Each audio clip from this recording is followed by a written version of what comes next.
All-Merciful, the All-Compassionate.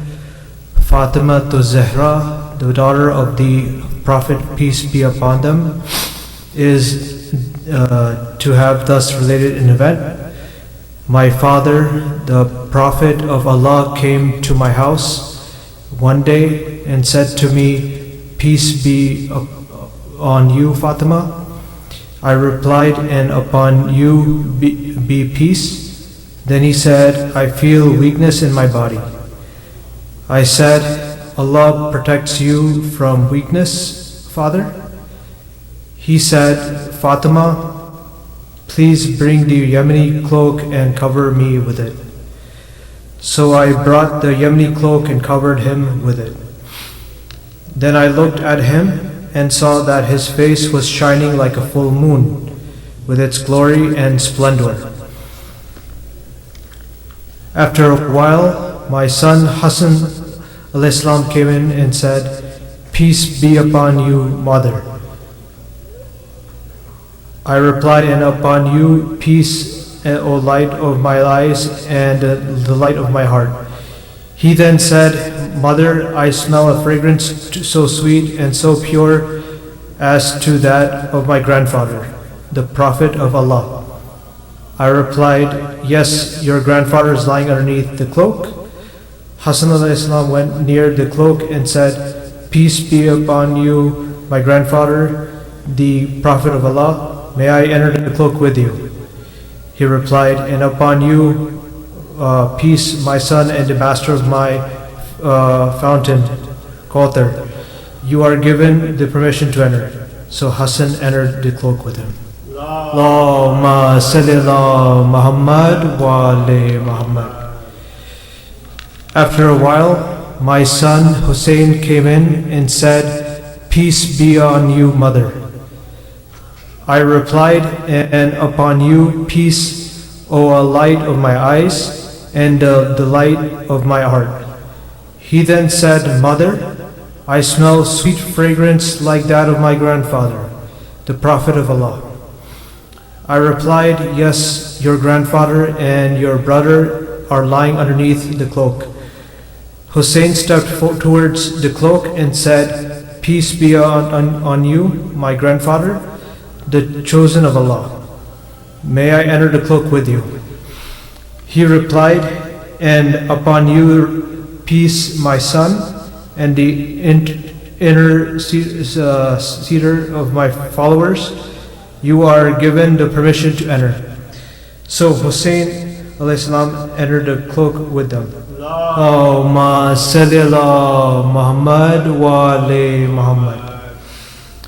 After a while, Abul Hassan Ali ibn Abi Talib came in and said, "Peace be on you, O daughter of the Prophet of Allah." I replied, "And upon you peace, O father of Hassan al-Islam and the commander of the faithful." He then said, "Fatima, I smell a sweet fragrance like that of my brother, my cousin, the Prophet of Allah." I replied, "Yes, he is underneath the cloak with your two sons." So Ali went near the cloak and said, "Peace be on you, Prophet of Allah. May I enter the cloak with you?" He replied, "And upon you peace, my brother, my legatee, my successor, and my standard bearer. You are given the permission to enter." So Ali entered the cloak with them. Allahumma salli ala Muhammad wa ali Muhammad. Then I stepped forward and said, "Peace be on you, my father, O Prophet of Allah. May I enter the cloak with you?" He replied, "And upon you peace, my daughter, O part of myself. You are given the permission to enter." So I entered the cloak with them. Allahumma salli ala Muhammad wa ali Muhammad. Getting together underneath the cloak, my father, the Prophet of Allah, held the two ends of the cloak and raised his right hand towards the heavens and prayed, "O Allah, these are the people of my household. Ahlul Bayt. They are my confidants and my supporters. Their flesh is my flesh, and their blood is my blood. Whoever hurts them, hurts me too. Whoever displeases them, displeased me too. I am at war with those at war with them. I am at peace with those at peace with them. I am the enemy of their enemies, and I am the friend of their friends. They are from me, and I am from them. O Allah, bestow your blessings, benevolence, forgiveness, and your pleasure upon me and upon them, and remove impurity from them, and keep them thoroughly pure. Then the Lord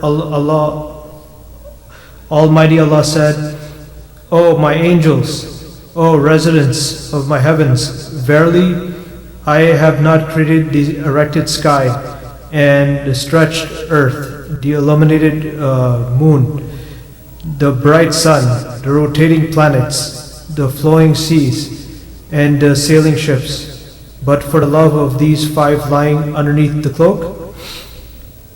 Jibreel, the trusted angel, asked, who are under the cloak? The Almighty answered, they are the household of the Prophet and the assets of her father, of prophethood. They are Fatima, her father, her husband, and her two sons. Allahumma salli ala Muhammad wa ali Muhammad. Jibreel said, O Lord, may I fly to earth to be the sixth of them. Allah replied, yes, you are given a permission. Jibreel the trusted landed near them and said, peace be on you, O Prophet of Allah. The All-Highest conveys His peace on you and His greetings and says, by my honor and glory, O my angels, O residents of my heavens, verily I have not created the erected sky, the stretched earth, the illuminated moon, the bright sun, the rotating planets, the flowing seas, and the sailing ships, but for your sake and love. God has given me permission to enter the cloak with you. May I join you, O Prophet of Allah. The Prophet replied, and peace be upon you, O trusted bearer of Allah's revelations. You are granted the permission. So Jibreel entered the cloak with us and said to my father, Allah sends His revelations to you. Verily Allah's desire is to remove blemish from you, O people of household Ahlul Bayt, and purify you with a perfect purification. Allahumma salli ala Muhammad wa ali Muhammad. Then Ali said to my father, O Prophet of Allah, tell me, what significance has Allah given for getting together underneath this cloak? The Prophet replied, by Him who rightfully appointed me a prophet and chose me a messenger for the salvation of the mankind. Whenever and wherever an assembly of our followers and friends mention this event, Allah will bestow on them His blessings and mercy. Angels will encircle them, asking Allah the remission of their sins until the assembly disperse. So Ali said, verily, by the Lord of Kaaba, we and our followers are the winners. Allahumma salli ala Muhammad wa ali Muhammad. Then my father replied, by Him who rightfully appointed me a prophet and chose me a messenger for the salvation of the mankind, whenever and wherever an assembly of our followers and friends mention this event, there shall remain none grieved, but Allah will remove His grief. There shall remain none distress, but Allah will dispel his distress. There shall remain none wish seeker, but Allah will grant his wish. Ali Habdir said, Verily by the Lord of Kaaba, we and our followers are the winners and the blessed in this world and the next. Allahumma salli ala Muhammad wa ali Muhammad. MashaAllah, good job, Raza. Salawat for Muhammad wa ali Muhammad. Allahumma salli ala Muhammad wa ali Muhammad. Kindly like to request all of you to kindly move forward a little bit as we have proper majlis etiquette before we start the majlis. Again, if anyone would like to sponsor any majlises, you can see myself, Brother Jafar, Sister Tayseen, Sister Masuma Shirazi will give the details for sponsorship. Please kindly put your cell phones on silent so we don't disturb the majlis that is going on. And now I'd like to request Maulana to take the member. Salat Muhammad wa ali Muhammad. Allahumma salli ala Muhammad wa ali Muhammad.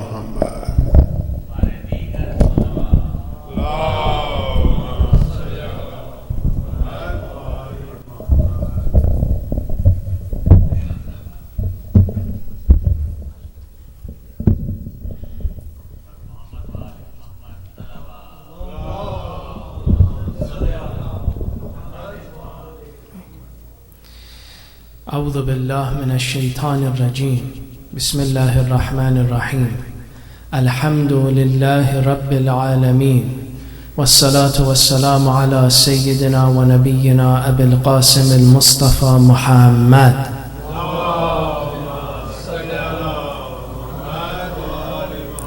وعلى آله الطيبين الطاهرين اللهم كن لوليك الحجة ابن الحسن صلواتك عليه وعلى آبائه في هذه الساعة وفي كل ساعة وليا وحافظا وقائدا وناصرا ودليلا وعينا حتى تسكنه أرضك توأا وتمتعه فيها طويلا. Dear brothers and sisters, Assalamu alaikum wa rahmatullahi wa barakatuh.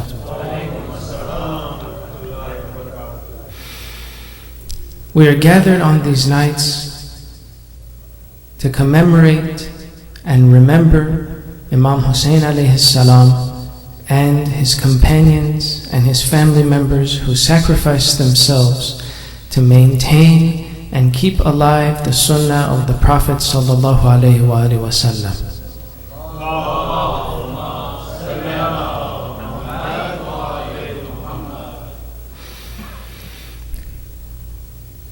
In these nights, as we leave the month of Muharram and we enter the month of Safar, we remember the principles that Imam Hussein stood for,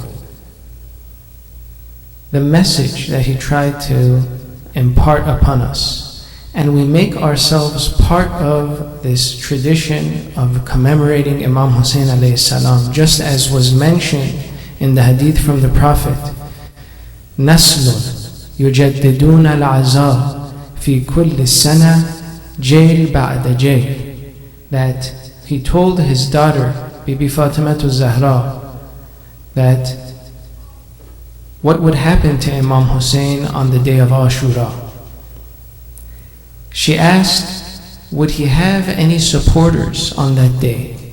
The Prophet said, no, he will be alone on that day. Then he said this, however, نسل يجددون العزاء في كل سنة جيل بعد جيل, that in the future there will be a people to commemorate the tragic martyrdom of your son year after year, and they will pass this along generation to generation. So we are part of that people that the Holy Prophet was talking about in his hadith. We are a part of that. Yesterday we mentioned the different ways that we can help Imam Hussein alayhi salam, even though we weren't there at that time.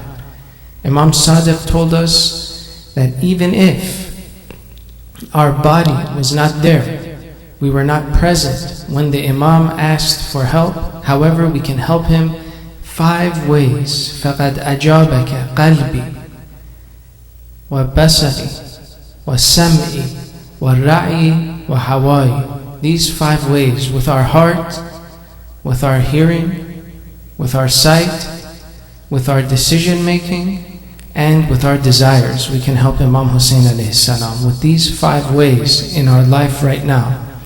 Another way that we can help the Imam is recognizing why he did what he did. And to understand the reason why someone does something, we look to their own explanation and their own reasoning for why they did it. Imam Hussein alayhi salam has many hadith about why he did what he did on the day of Ashura, why he did not forfeit, why he did not quit, why he did not succumb to the demands to give bay'ah to Yazid alayhi la'na. He gave a thorough explanation. We want to tonight go through 2 stages of the Imam's life. One was when he was younger, when he was 30 years old, and another when he was 57 years old, on the year that he became Shaheed. This helps us see the thought process of Imam Hussein alayhi salam, and perhaps it gives us a glimpse into a part of his life that we may be less familiar with, because we're not so sure, or some of us don't really know what the Imam was like when he was younger. So we have a situation in history. What's the story? Imam Hussein is 30 years old. The situation is this, that it's the time of the Khilafah of Uthman. Uthman has many people that are vocally objective or objectionable to his Khilafah and his decision making. One of them was the great Sahabi Abu Dhar al-Ghaffari. It was a great companion of the Prophet and a great companion of Imam Ali alayhi salam. So Abu Dhar al-Ghaffari was a vocal critic of Uthman, to the point that Uthman had to quiet him, that it was getting too bothersome for Uthman, the critiques of Abu Dhar al-Ghaffari. So what does he do? He exiles Abu Dhar to a place called the Rabada. It's a place that is outside of Hijaz, and it's a kind of a wasteland. So this is the story. In addition to exiling him, Uthman made it illegal to give farewell to Abu Dhar, that no one could visit him. There were several people who ignored the ruling of Uthman, and they visited Abu Dhar anyways. That was Imam Ali ibn Abi Talib, Imam Hassan, Imam Hussein, people like Ammar ibn Yasir. These people visited Abu Dhar anyway. They didn't care what Uthman said. In this meeting with Abu Dhar, Imam Hussein alayhi salam, at the age of 30, addresses him as my dear uncle. And he says this, he gives them a certain type of advice, and he says, إِنَّ اللَّهَ تَعَالَى قَادِرٌ أَن يُغَيِّرَ مَا قَدْ تَرَى. إِنَّ اللَّهَ تَعَالَى قَادِرٌ أَن يُغَيِّرَ مَا قَدْ تَرَى. He says, dear uncle, know that Allah is able to change the outcome of things. This is what we should know. That Allah took Nabi Musa from poverty and He made him a prophet. That's what it says in the Quran. It says, Bismillahir Rahmanir Rahim, Rabbi inni lima anzalta ilayya min khairin faqirun. I have absolutely nothing. Any type of grace you can give me. That Nabi Musa was eating the shrubs on the side of the road. That's the state that he was in. And Allah turned him into a prophet. That Allah has the capability of changing the outcome of things. However, there is a formula. There's something that needs to happen. And what is that thing? That we have to put in the effort to. Inna Allah la yughayyiru ma biqawmin hatta yughayyiru ma bi anfusihim. as it says in the Quran. That Allah is not going to change the outcome of things until the people change themselves first. Imam Hussein alayhi salam could have sat back and ignored the way the ummah was being deteriorated at his time, but he didn't do that. He put his foot forward and he shared his blood with the ummah, and the result was what? Allah has the power to change the outcome of things. Imam Hussein became a hero in all of history. How many people have died but we don't remember them? How many people in history have been killed and we don't remember them? Even the good people, even the great people in Islam, how many times do you remember Ammar ibn Yasir, that he was killed in Siffin? You know it, but do you remember it often? How many people's deaths have resulted in movements that have reawakened a society throughout history, even 1,400 years after that person's death? This is something that is a blessing that is unique to Imam Hussein alayhi salam.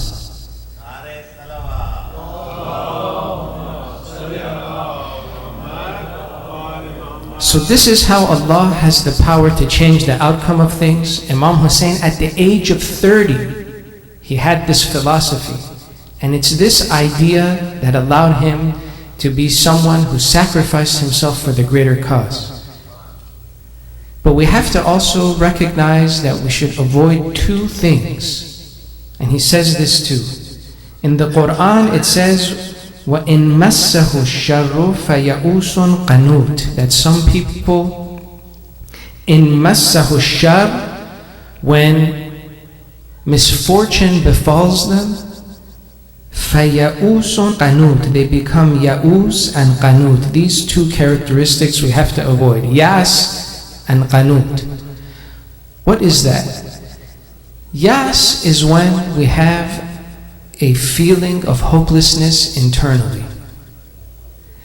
Qanut is when we feel hopeless and we express this hopelessness outwardly. So both inward hopelessness, that I feel it inside of me, and the expression of hopelessness, this is something that we have to avoid. That we have to know that Allah has the power to change the outcome of things. That's number one. Then he says this, my uncle, who is he talking to? He's talking to Abu Dharr al-Ghafari. He says, my uncle, Wallah kullu yawmin fi sha'n, that every day Allah subhanahu wa ta'ala is engaged in action, meaning that Allah is always connected to this universe. There is no event that happens in this world that Allah is not connected to. This is different than the Jewish belief. What did the Jews say? The Jews say, Yadullah maghlula, that Allah subhanahu wa ta'ala created this universe and He set it and He forget it. That He wound up the universe like a clock. They call it the clockmaker God. He wound up the universe, He set it like a clock, and He left it alone. This is not, as a Muslim, one of the primary beliefs that you should have is the belief in causality and the belief in the active participation of Allah subhanahu wa ta'ala in the universe. And this is the belief that Imam Hussein alayhi salam had as well, where he says, Wallah kullu yawmin fi sha'n. And this is also in the Quran as well. In Surah Ar-Rahman, I believe it says, Kullu yawmin huwa fi sha'n. So this is the second principle that Imam Hussein told Abu Dharr al-Ghafari. The third principle that Imam Hussein told Abu Dharr al-Ghafari was this: وَقَدْ مَنَعَكَ الْقَوْمُ دُنْيَاهُمْ وَمَنَعَتْهُمْ دِينَكَ, that you were concerned for their deen, you were concerned for their faith. However, they were worried about worldly things instead. فَمَا أَغْنَاكَ مَا مَنَعُوكَ, don't feel bad about what they are denying you, that he's being expelled He's being exiled to a place that is far from his home. But Imam Hussein says, what you fought for is more important than what they're trying to deny you. That when we have in our own lives a decision to make between our faith and a worldly matter, that we should take the position of our faith. This is what Imam Hussein is telling us. The fourth thing that he told him was this: Fas'al Allah as-sabra wal-nas. Ask Allah subhanahu wa ta'ala for patience and victory. These two come together, patience and victory, both of them. Because without patience, you can't have a victory. And this is a commandment from Allah subhanahu wa ta'ala to the Holy Prophet. In Surah Hud, the Holy Prophet was commanded, فَاسْتَقِمْ كَمَا أُمِرْتَ وَمَنْ تَابَ مَعَكْ وَلَا تَتْقَوْا. Surah Hud is one of the most important surahs to the Prophet, and the meaning of Surah Hud and the responsibilities in Surah Hud were so great that the Prophet said, شَيَّبَتِ سُورَةُ Hud, that the Surah Hud made me age, that it was so heavy for me. And I recommend that we read Surah Hud, at least the translation. This ayah particularly is a command from Allah subhanahu wa ta'ala, where He says, فَاسْتَقِمْ كَمَا أُمِرْتَ وَمَنْ تَابَ مَعَكْ. That persevere, stay on the path, do not go astray from the path. فَاسْتَقِمْ كَمَا أُمِرْتَ, just as you've been commanded, وَمَنْ تَابَ مَعَكْ, and those who are with you should do the same. This is an eternal command, because all of us are with the Prophet sallallahu alaihi wasallam.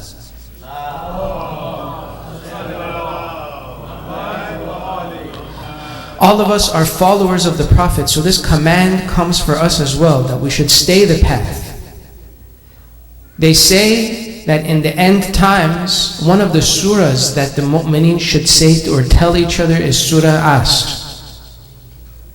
وَالْعَصْرِ إِنَّ الْإِنسَانَ لَفِي خُسْرٍ إِلَّا الَّذِينَ آمَنُوا وَعَمِلُوا الصَّالِحَاتِ وَتَوَاصَوْا بِالْحَقِّ وَتَوَاصَوْا بِالصَّبْرِ. Sabr is very important here. Sabr does not mean that you're just quiet and you sit behind or you sit back and you just wait for things to happen. No. Sabr means this. If I wanted to describe it as a phenomenon or something that we do, is that you don't see a dead end. You see an opening to your path. That you don't see that your path is hitting a wall, that you always see a way through. That's what sabr means. So this is that other principle that Imam Hussein told Abu Dharr al-Ghafari. فَاسْأَلَ اللَّهَ الصَّبْرَ وَالنَّاسِ وَاسْتَعِذْ بِهِ مِنَ الْجَشْعِ وَالْجَزَعِ. Stay away from despair. Stay away from despair. فَإِنَّ الصَّبْرَ مِنَ الدِّينِ وَالْكَرَمِ. That sabr, patience, is part of the faith. So this is Imam Hussein at 30 years old in his recommendation to Abu Dharr al-Ghafari as Abu Dharr was being exiled to the Rabada. We flash forward to the year 61 Hijrah, and Imam Hussein is now 57 years old. He is leaving Mecca. They're trying to stop him from leaving Mecca. Don't go, the Kufans can't be trusted, you don't know what's going to happen. Different people tried to stop Imam Hussein alayhi salam.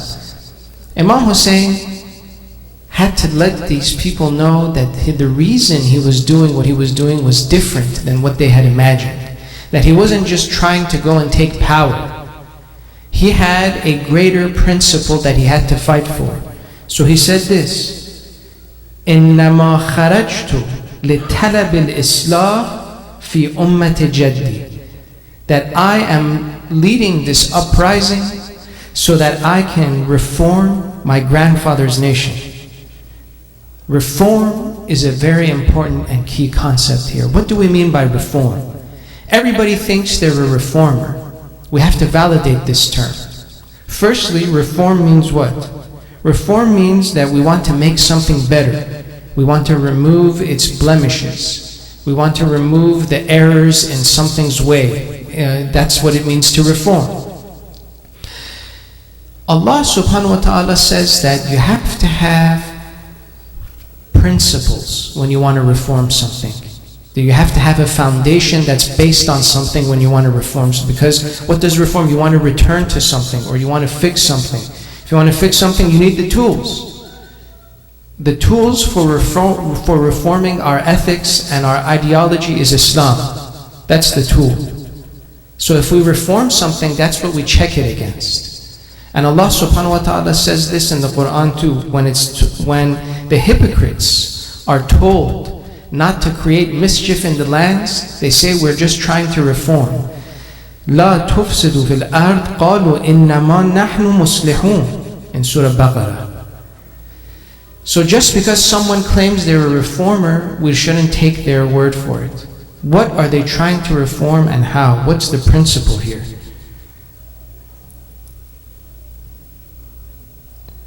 In the Nahjul Balagha, Imam Ali alayhi salam told Malik al-Ashtar that reform is one of the great and important principles, but reform to the path of Islam. That's what we should have. Istislah ahliha was one of the commands that Imam Ali alayhi salam gave to Malik al-Ashtar, that you should provide reform to the ahl, to the people that you are going to rule. So this is a responsibility we see. That if we're in a position of power, if we're in a position of responsibility, even in the masjid, in my own home, with my own family, it's my responsibility to create the means to reform my family. This is the principle that Imam Ali alayhi salam told Malik al-Ashtar. Beliefs are very important. Beliefs are what drive our actions. Beliefs are what drive our likes and dislikes. Beliefs drive the things that we do and say. So if there's something that needs to be reformed, it's the beliefs, and we should always be checking our beliefs to see where they stand. We mentioned yesterday the different ways, the different hijras that we should take. Right? We said that there was a geographical hijrah, that whenever I am in a place that is compromising my faith, I move away from that place. That's the geographical hijrah. There is the ethical hijrah, that when I recognize that I have a practice that is not correct, I move away from that practice to a correct practice. That's the ethical hijrah. The ideological hijrah, that when I realize, or when I come to know that I have the wrong idea about something, that I change that idea. How can I know this? That I have to continue to increase my knowledge, that I have to continue to research, that I have to come to the majalis and listen to the maw'idah. That's how I know. And the fourth one was I have to have a social hijrah, that I can't be on the side of an oppressor, I can't be on the side of the taghut. That's the position Imam Hussein alayhi salam took. For us, the same way, that all these four hijras are a way for us to reform ourselves. Al-muhajiru man hajara sayyi'at. As the Prophet says, the muhajir, the one who makes the hijrah, the one who moves from one place to another, the real person who can be called muhajir is the one who moves away from the sayyi'at, from the sin. That's what the Prophet says. Some people, they consider the things that they want, and they consider the beliefs that they have as being foundational. Like, this is what I say is right. And this is something we have to be careful for. As Imam Sadiq alayhi salam says in a hadith,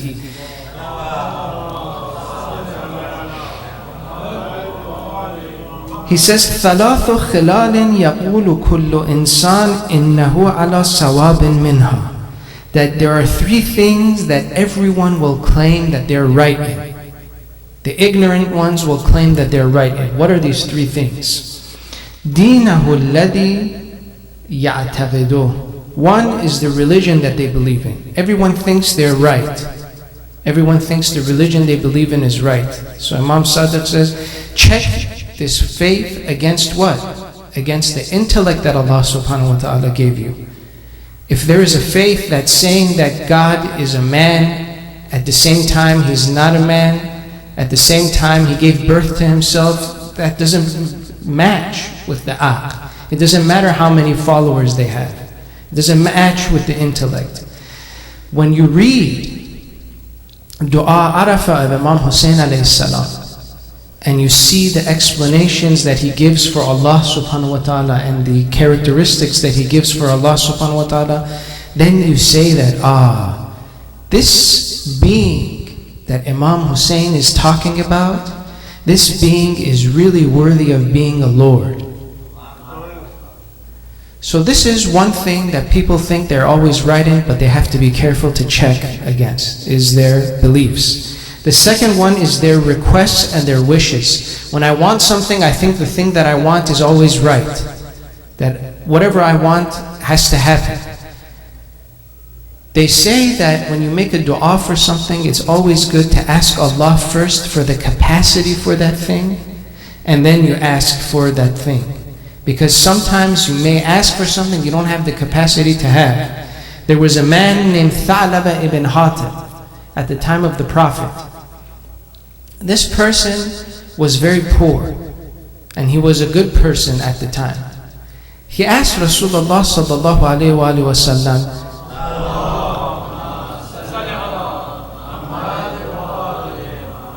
that Rasulullah, I want to become very wealthy.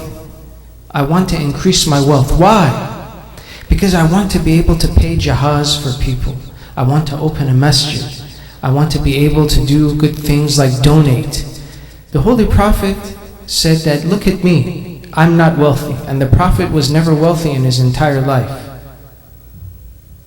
That he says that I am poor and I am, in a hadith, he says, I am poor and I waftakhara bihi.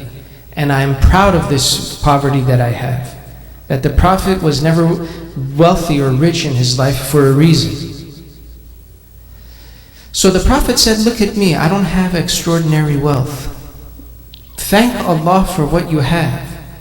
Then Tha'laba ibn Hatib insisted. He said, no, I want to be wealthy so I can do these things, so I can help, so I can give the jahaz, so I can do different things with my money. So the Prophet said, fine, I'll make the dua. And the dua of the Prophet is going to happen. So the Prophet made the dua, and then Tha'laba ibn Hatib became wealthy.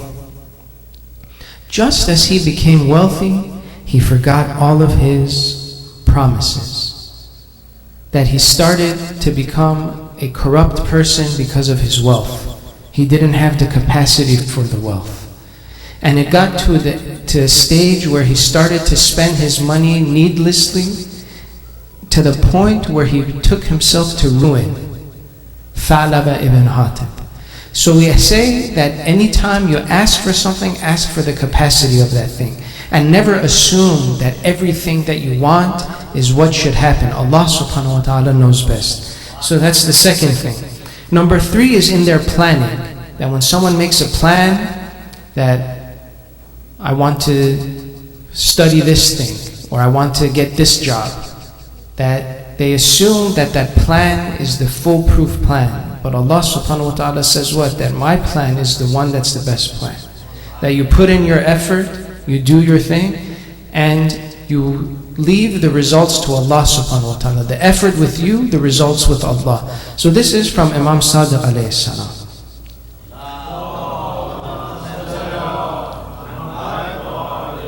So we said Imam Hussein needed to provide a reform for his community. And this reform was absolutely necessary. You had a time now that Imam Hussein is living in where Imam Ali ibn Abi Talib is being cursed from the pulpits. This was instituted by Muawiyah. In Syria, Imam Ali was cursed. They would do la'an of Imam Ali on the pulpits every Friday.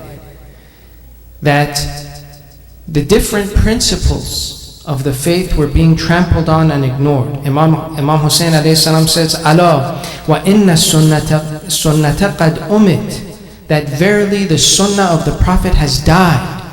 that it's not alive anymore.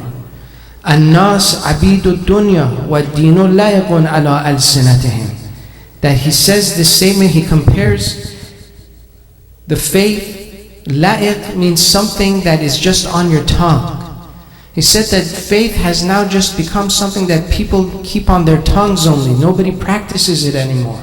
This is really what was going on. It may be surprising to some people that it was only 50 years or so after the death of the Prophet that this happened. But this is in reality what the situation was.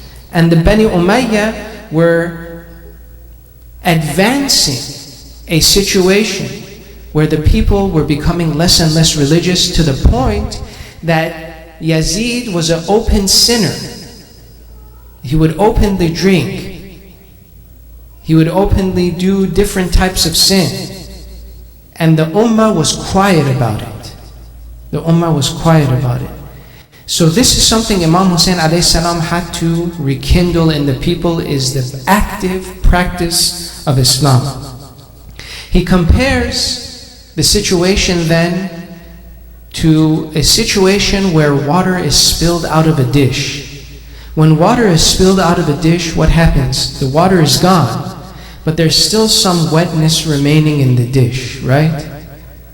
He says, أَدْبَرَ مَعْرُوفَهَا وَلَمْ يَبْقَ مِنْهُ إِلَّا صُبَابَ كَصُبَابَةِ الْإِنَاءِ. That faith has been spilled out, and the only thing remaining is just the wetness or the likeness of this faith. Just like the wetness of a dish is the only thing that remains when a dish of water is flipped over.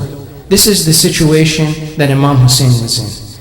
So we see that in principle, and it's very poetic, that he says that I have come to reform and to rekindle the sunnah or the principles of my grandfather, that the situation at the time of Imam Hussein was the same as the situation at the early times of the Prophet, where the people were in ignorance, where the people were active in sinning. They were intellectually dead, but the Prophet gave them life. Just like Imam Hussein gave the people intellectual life. They were culturally and ethically asleep.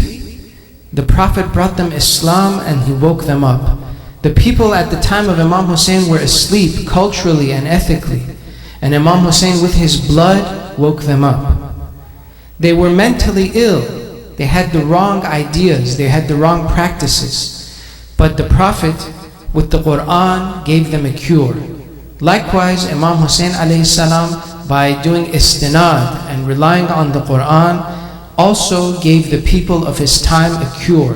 Like I said, his death is unlike any other death. Unlike any other people have died before him. Other people have opposed the Umayyads before him, but none of them, their blood was able to do the things that the blood of Imam Hussein did, and last for eternity. That's the key to Imam Hussein's movement.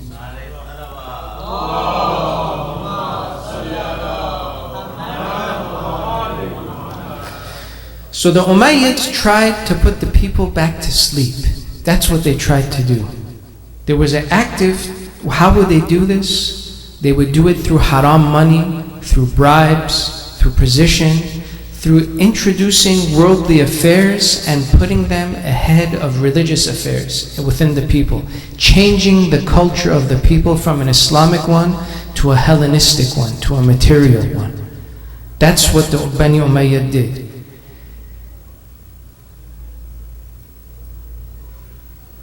They say that the movement of Karbala never gets old, just like the sun and the moon never get old. How is that? The sun and the moon, this is from Imam Sadiq. They said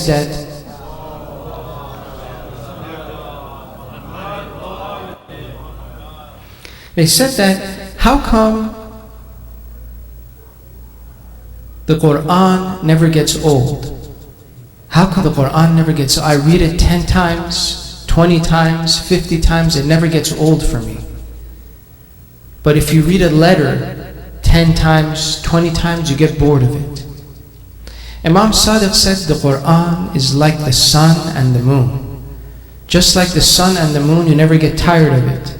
Every day you see the sun, it gives its light. Every night the moon comes out. Likewise, the Quran is the same.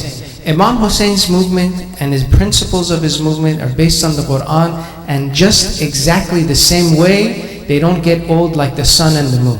This is exactly what Imam Hussein's movement is. That's why يُجَدِّدُونَ الْعَزَى فِي كُلِّ السَّنَةِ جَيْلْ بَعْدَ جَيْلْ. That's how it happens. You can't have a movement that's eternal, that's not based on the Quran. So we use that book, we use those principles to base our reform off of, in our own lives as well. When we want to fight against intellectual ignorance, when we want to fight against ethical ignorance, when we want to fight against ideological sickness, this never gets old.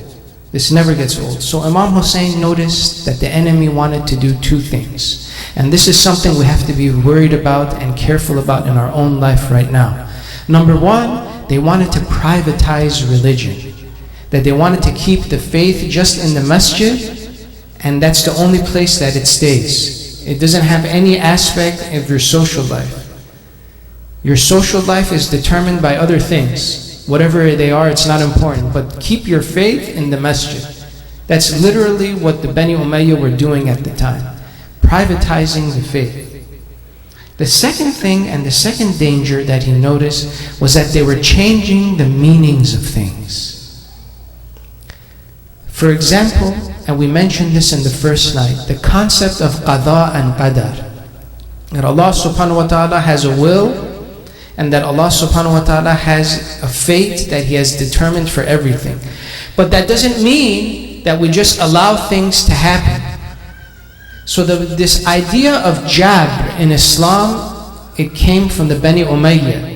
This idea that regardless of who your leaders are, regardless of what's going on in society, you should just sit back and let it happen. This came from the Bani Umayyah. And they replaced or tried to replace qada and qadar with this concept of jabr. That's why by the time of Imam Hussein alayhi salam, the people were so sleepy that they allowed a person like Yazid to assume power. That's how backwards things had gotten. That's how backwards things had gotten. Because of this concept of jabr, and because of this concept that you don't have to change what you need to do. Are these relevant to us today? Absolutely. Absolutely these are relevant to us today. That we have to remember that our faith is not something that only belongs in the masjid, that we represent our faith and we practice it outside of the masjid as well. In our decision, what do we say? فَقَدْ أَجَابَكَ قَلْبِي وَالسَّمْعِ وَبَصَرِي وَالرَّعِي وَحَوَائِي. What does that mean? That means that in my actions, in my decision making, in my desires, that's where my faith is going to show itself. Imam Hussein knew that he had to go to the end because of this principle in the Quran. وَلَا يَزَالُونَ يُقَاتِلُونَكُمْ حَتَّى يَرُدُّوكُمْ عَنْ دِينِكُمْ إِنِ اسْتَطَاعُوا. That they will not stop fighting you until you turn away from your religion, if they can make that happen. So Imam Hussein knew that it was no longer the time for just giving speeches. Some people may ask, why didn't Imam Hussein teach the people? Because the time then for speeches was over. The time for writing letters was over. The time for maw'idah was over. It was time for action. The Imam noticed this, and he noticed that the people were following a disabled religion. They were not caring about the faith, and he instituted this principle. كُلُّكُمْ رَاءٍ وَكُلُّكُمْ مَسْئُولٌ عَنْ رَعِيَّتِهِ. This is from Imam Hussein alayhi salam. We are all responsible. If I'm a Husseini, I have to feel responsible for the faith. I have to feel responsible for the situation in my masjid. I have to feel responsible for the religiousness or the religiosity of the people, the youth in my community. That this matters to me. كُلُّكُمْ رَاءٍ وَكُلُّكُمْ مَسْئُولٌ عَنْ رَعِيَّتِهِ. We are all responsible. We are all responsible. Here, what causes people to forget this is the worship of the dunya. the worship of the dunya. Imam Ali alayhi salam, and I'm going to end on this, has a very beautiful hadith. He says, ألا حر يدع هذه اللماذة لأهلها. Is there not a free person يدع هذه اللماذة لأهلها, to return this lumadha to its rightful type of people? What is lumadha? Lumadha in the Arabic language is the food that you eat and then it gets stuck in your teeth. Imam Ali alayhi salam is comparing this world and materialism to be like the food that someone eats and it gets stuck in the teeth. It's the leftovers. Why? Because look at this, we didn't create this material benefits, we didn't create this material wealth. Whatever happened, whatever was around, we're taking it, we're using it, we inherit it. This is stuff that's left over. So he says, Allah hurrun, there has to be a free person. In Islam we have two ideas with respect to freedom. Freedom to do something and freedom from something. In Islam, we're focusing on freedom from. That's true freedom, not freedom to do. Someone can be trapped in a place and do whatever they want in that one spot, but they're not free. True freedom is freedom from, that you're free from the wrong desires, that you're free from materialism, you're free from the taghut. This is the real type of freedom. This is the freedom that Imam Hussein was asking us to have. That is there no free person? That he said, this is the type of freedom that we are looking for. إِنَّهُ لَيْسَ لَأَنفُسِكُمْ ثَمَنٌ إِلَّا الْجَنَّةِ. That there is no exchange for your own soul or your own body other than Jannah. فَلَا تَبِيعُهَا إِلَّا بِهَا. Don't trade yourself for anything other than Jannah. That's what we should have, and that's what we should remember. Assalamu alayka ya Aba Abdullah. There is the sound of loneliness on the plains of Karbala. That is the call of my Hussein. On the land of Nainawa, I am going, dear Sakina, he says. Don't you wait for me no more. I am going to see my Asghar. Don't you wait for me no more. When the enemies come, O Sakina, look for my body in Karbala. If you don't see my head, Sakina, then listen to my call. O Sakina, O Sakina. On the day of Ashura, by the time the day came to an end, Sakina will be an orphan or became an orphan. The hijab of the women were stolen. The heart of Ali Akbar was pierced. The neck of Asghar was slaughtered. The arms of Abbas was chopped off. And the head of Imam Hussein was on a spear. On the morning of Ashura, Imam Hussein repeatedly lectured the forces of the enemy. He reminded them of who his grandfather was. He reminded them of who his mother Fatima was. He reminded them of who his father Ali ibn Abi Talib was. Imam Hussein did not want his blood to be on their hands, so he said to them, O people, then now if you do not like my arrival, then leave me so that I may go away to a place of refuge. They said to him, O Hussein, you have to submit to Bani Umayyah. You have to submit to Yazid. Then Imam Hussein said this, by Allah, I shall not give my hands in yours like a base person, nor shall I flee away like a slave. And so he began to prepare to fight for them. After that, the enemies rained down swords in large numbers towards the Imam and his companions. The Imam turned to his army and he said, may Allah have mercy upon you. Rise towards death.